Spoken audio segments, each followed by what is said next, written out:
We listen to the so-called professionals, and many have died listening to them. Think how many people have suffered strokes and all kinds of ailments because they listen to their doctor.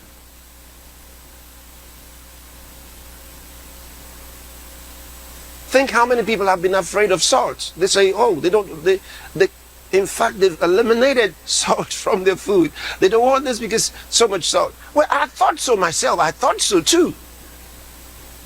I thought so. But this is why I talk to you about praying in tongues. Because from praying in tongues, the Spirit of God talks to me and He guides me. I speak in tongues and solutions come.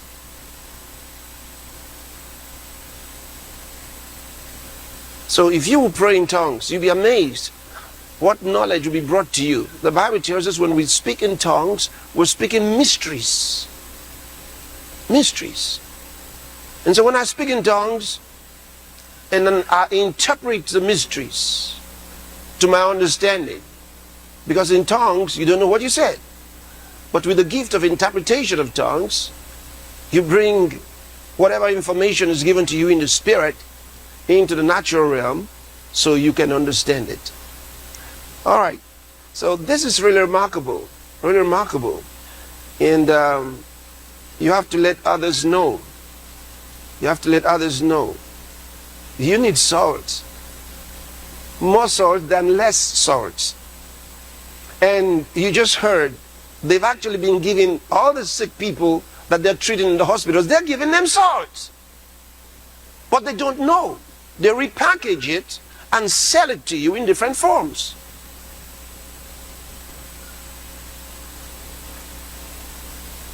But you had it at home all the while. Let me read 2 Kings chapter 2 from verse 19. When Elisha was in Jericho, and the men of the city came to him. Look what the Bible says. And the men of the city said unto Elisha, behold, I pray thee, the situation of this city is pleasant, as my Lord seeth. But the water is not. In other words, the water is bad. And the ground barren. So the water is bad.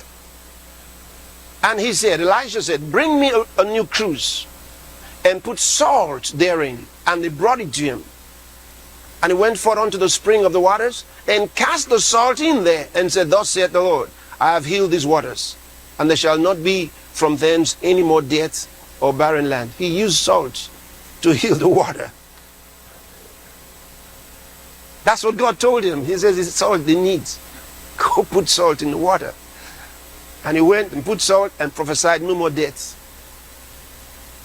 And they were free. Let me show you an even more important one. You'll be surprised. How many know Jesus never lied to anybody? Jesus never lied. Jesus never exaggerated. Jesus spoke absolute truth. Watch.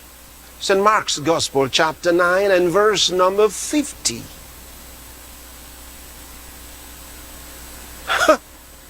The words of Jesus, salt is good. Look at it. That's Jesus. You can't beat that. You can't beat that. They told you salt is bad, but Jesus said salt is good. All right, let's read the rest of it. But if the salt have lost its saltness, wherewith will ye season it? Read the next part.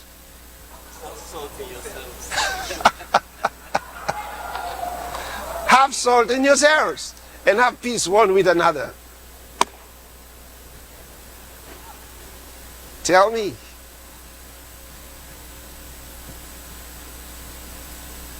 If Jesus didn't mean this, what else did he mean? You tell me. If this wasn't what he meant, what did he mean?